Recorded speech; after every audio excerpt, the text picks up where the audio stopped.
backside of the house, and you can use it to grab a shank of sorts. I honestly have no clue what the hell this is. It looks like an intricate jail weapon, though, that's for sure. I guess it can and will be used as a lockpick, though. So we might as well just stab the guy and got this game over with, to be honest. But after using it on the silver lock in the house, the door opens to show us yet again another key item, this time a gold wrench. Yes, it is also a corresponding gold that is multiple and after. And after I did that, I then found a red key after scaling more than those pieces through. So I then grabbed it, but then the damn dude and then we got the capture on if you die alone. But if you don't die, they don't happen. So, yeah, skill issue on my part. Thank God, though, this game doesn't have a clear death trophy that would have made it insanely hard to have that would be it just falls back into trip to continue our investigation. We're all saying Valkyrie, but hey, you're just a kid. You can't charm yourself. I also got spotted instantly by the dude, but it was fine because I was just going for that basement. Yeah, I got into the key for the basement, and we're taking it there where this is clear. And I'm not gonna lie, in every act of this game, the basement sections are typically very easy because there isn't necessarily any threats. However, they are very confusing, and I would basically just stumble around without finding the exits and got this. Side note though, this game low-key gives me vibes of the Backrooms. Damn it, I wish they had an actual good Backrooms game on PlayStation 5. That would be so sick, but I digress. Eventually, I did reach the glowing neon green exit sign of life, and then I walked through, reaching a very dirt-infested passage. Unfortunately, that smelly man who was hiding in the boys' basement also found us at this point, and we got chased. I also completely outran him, and we survived this encounter. I think our trailers were distracting. You ain't ever seen a triple chain run so fast in your entire life. But then you do get sent to Act 2 of the game. That was Act 1 completed. It was shockingly quick. Back in the good old days, I remember watching YouTubers die inside trying to figure out those puzzles. Times have changed. Anyways, Act 2 still had us in the basement for the time being. You figured out you basically just break the vent and then run the patch leading inside. It's very simple. This also is a respawn point, and I know this because I died a multitude of times on this act, and it was swell. But this act is essentially just more of the same like the first one was. Do puzzles, try not to get caught, I failed at that. But instead of getting into the basement this time, you're trying to just get out of this dude's name, guard and office. I don't know how hard he did us to knock us out, but damn, he must have been sick of for ages because he put up the name wall of China and showed the road Andy's house. All I gotta say is the HOA, the Homeowners Association, will be hearing a complaint from me, good sir. Your fees will skyrocket. Get out of the yard, you can find a crowbar, and you feel this very intricate and kind of scary puzzle involving a dog carrying a crowbar. And then the place is I swear I've seen this in so many movies, and my puzzle is very much lined up right now. And then it just spawns in a giant construction man, and you have to take the crowbar off of it because it has materialized into reality. It would be like the sweetie Barbie doll would do this also. Shameless times. Open a chime checking account in 2 minutes, and we'll spot you up to $200. Apply now. Open a chime checking account in 2 minutes, and we'll spot you up to $200. Apply now.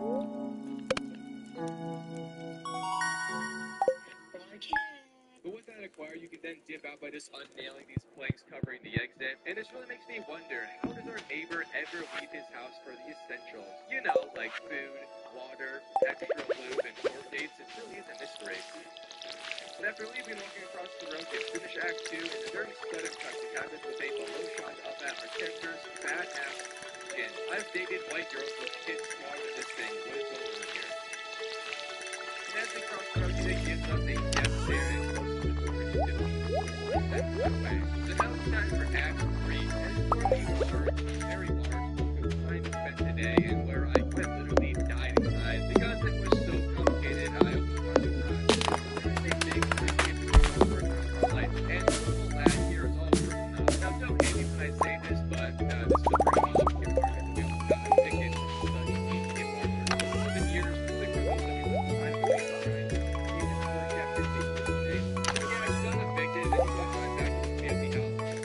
It's all fun now.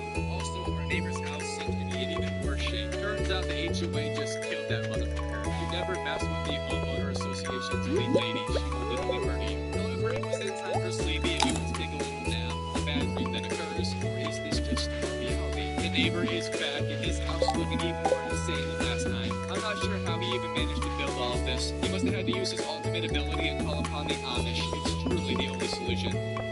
So this act then begins with us playing, and it's the middle of the night. Now the first few puzzles are very easy. Getting to the house itself isn't that hard, but you have to not get caught because we need to open a door that will become locked upon us getting captured for the first time. So I sort of just wasted like an hour of my playtime jerking myself around this house with no success, until I eventually discovered, oh shoot, you can just crank up the gamma in the video settings and everything is perfectly visible. Why is this not the default graphic setting? They hate us. The developers just hate us. This white guy with absolutely zero hair on his head, he hates us. Anyways, after like an hour of struggling, I did begin to figure things out. Forgive me, but I'm not going to be going through every single step you have to do inside of Act 3 because it's just insane. Like, genuinely, the amount of puzzles that twist and turn to each other damn near made me question my own gender. I was so confused with that. But this video is kind of good if you can follow it. I hate the guy that made this video. It's like one of the worst video game guides I've ever seen, but it's also like still kind of useful. I don't know. I don't like it, but I did watch all of it, so yeah, I'm just kind of lost right now. Anyways, let's get to some trophies, damn it, because that's what we're all here for, as you all know. Another platinum, another day.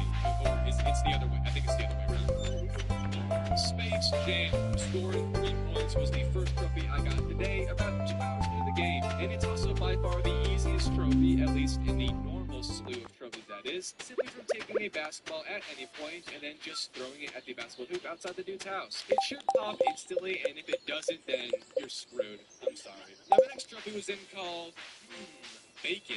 And the trophy description is zero help at all, but this is gotten into one of the intermission scenes that you enter in this house. And to be more specific, it's from doing this little lift puzzle that launches you up to a door that is extremely elevated.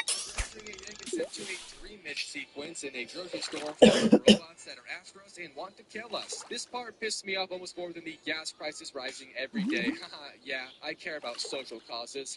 Just kidding, I really don't give a f***. Anyways, to go for the trophy and to get out of the place in general is by finding 5 different types of produce and putting it into our cart. This includes a bag of chips, a pink bottle, a jar with a pink lid, a jar of pickles, and a carton of orange juice. Now, finding these isn't hard at all because there really isn't that many things in this store to begin with. The economy is suffering even in this game. Damn, that hits. But like I was saying, the hard part is actually getting them in the cart. The game style of Hello Neighbor is very unique, don't get me wrong, but Jesus, can we not have like an auto insert or some sort of item locking when trying to put stuff onto other things? Just because it's a unique game style doesn't make it good. If you're an 850-pound ginger man named William Shaft, you definitely are one of a kind, but that doesn't mean you're good. Hopefully that analogy makes sense. Anyways, after I finally got the items in my cart and sold my kidney to buy them, I was allowed to leave the trophy pop right here. My next trophy was then called Top of the World from, reaching the top of the map. And this is pretty far into the Act 3 segment, but it's done by climbing up and up and up using the record player thing, umbrella, and dummy to push yourself up one more time. I also kind of did mess this up, and it just kind of pushed me up high enough with top of the trophy,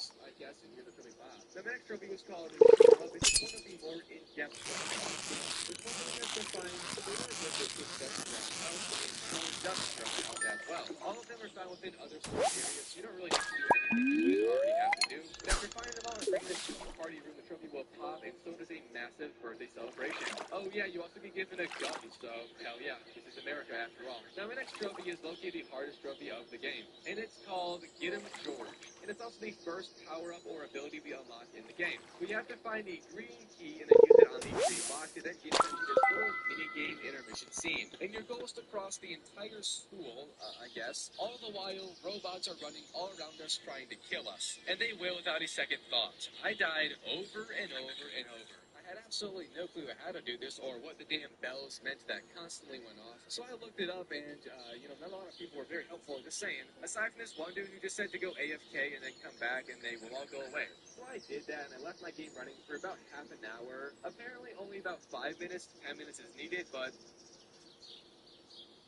I was hungry, so I went and made a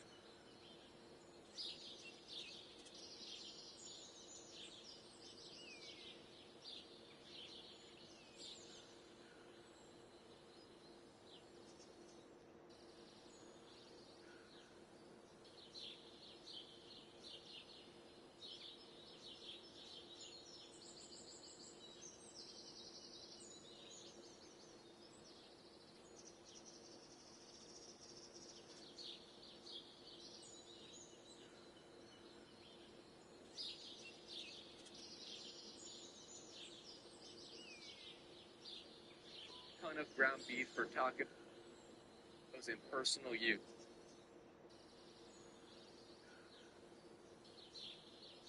I will not elaborate, and yes, I am a chef.